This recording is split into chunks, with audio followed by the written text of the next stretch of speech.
The Gigabyte AORUS FI27Q is an excellent gaming monitor that's packed with unique features. It follows along the same lines as the Gigabyte AORUS FI27Q, with support for FreeSync variable refresh rate, and is certified to be compatible with NVIDIA's G-Sync. Its 165Hz IPS panel has good viewing angles, impressive color accuracy right out of the box, and outstanding motion handling. Some significant black uniformity issues may disappoint some users, but its overall performance and feature set should satisfy even the most hardcore gamers. Sure, many gamers out there will run when they see the price tag of this monitor, but at the same time, why buy a Dell when you can own an AORUS display? Sort of like buying a Golf GTI when you can purchase a BMW. This Gigabyte AORUS FI27Q monitor is definitely made for those who are loyal to the brand and want the best 1440p monitor around. It is also one of the few monitors around that can output HDR10 at 165Hz, thanks to the DisplayPort 1.4 tech. The Gigabyte AORUS FI27Q is inspired by wings, so the overall design of the monitor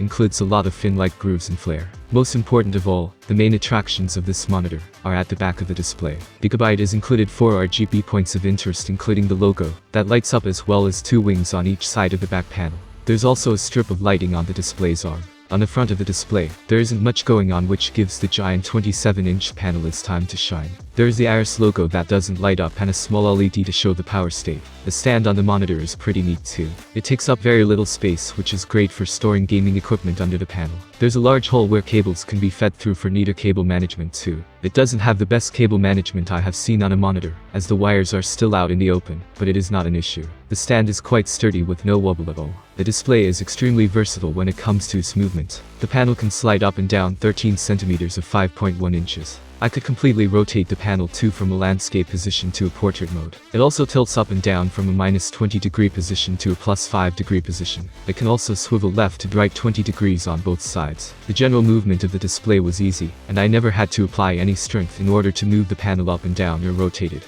It made adjusting it to my seating a breeze. Last but not least, we have the ports, which are hidden right in the middle of the display. The position of the ports aren't anything new, and are still quite a mission to get to when I had to first plug everything in. Lastly, we have the joystick situated right in the middle of the panel, and is used to change options and settings. I will get into that all in a bit. The big selling point of this Gigabyte AORUS FI27Q monitor is its higher bitrate 3 support. If you aren't aware of what this is, most monitors on the market include a DisplayPort 1.2 that can only deliver 144Hz at 1440p with 8-bit color. If you want 10-bit color, you need to lower the refresh rate down to 120Hz. However, this monitor can deliver 10-bit color at 144Hz and up. Is 10-bit color a massive difference? Well, if you look at the graph, you can see that when it comes to colors, it does. 10-bit color delivers a more detailed image, and instead of crushing the image in colors, it enables the content to be delivered the way it was designed. If you play HDR content on your TV through HDR10 Plus or Dolby Vision, you would appreciate this feature. It doesn't mean other monitors can't deliver 10-bit color.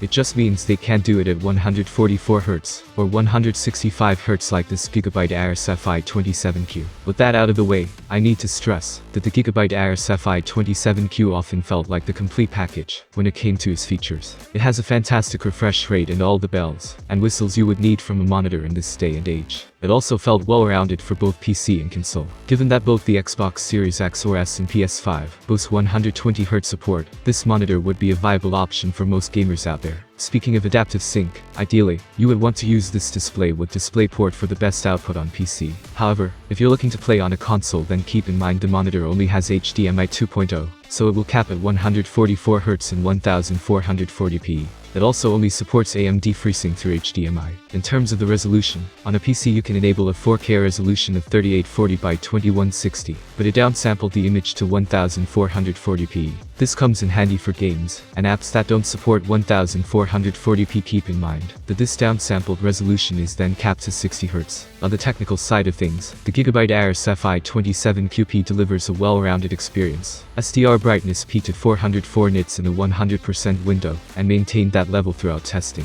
The HDR brightness was decent but not amazing by any means. It hit 407 nits in a sustained 100% window, and dipped to 399 nits during an average scene. 400 nits are simply not good enough to display HDR content the way it should be. It is bright, and things look great, but the Gigabyte AORUS FI27Q aligns itself with most PC monitors on the market. When it comes to brightness, it is okay but not fantastic. The Gigabyte AORUS FI27Q can reach a max of 165 Hz when overclocked. This includes VRR support of 165 Hz too. However, there was a bit of a blur I noticed in some games when using AMD FreeSync. It also delivers some outstanding input lag of 4 milliseconds at native resolution and 6 milliseconds when using 10-bit HDR. The response time is also decent and benefits from making use of the speed setting to bring it down to 10 milliseconds. This speed setting also helped with the blur. The Gigabyte AORUS FI27Q is a hefty monitor with some of the best tech around. I wish it was brighter, and for this price, I hoped it would have a better panel that incorporated some sort of dimming. However, its 165 Hz support, WQHD resolution and simple design make it ideal for PC and console gamers. I had this display hooked up to my Xbox Series X, PC and PS5, and loved every moment I had with it. You just need to be happy spending $369 on a display first. Thank you for watching this video to the end. I am very grateful to you. May God bless you. Have a good day and see you soon.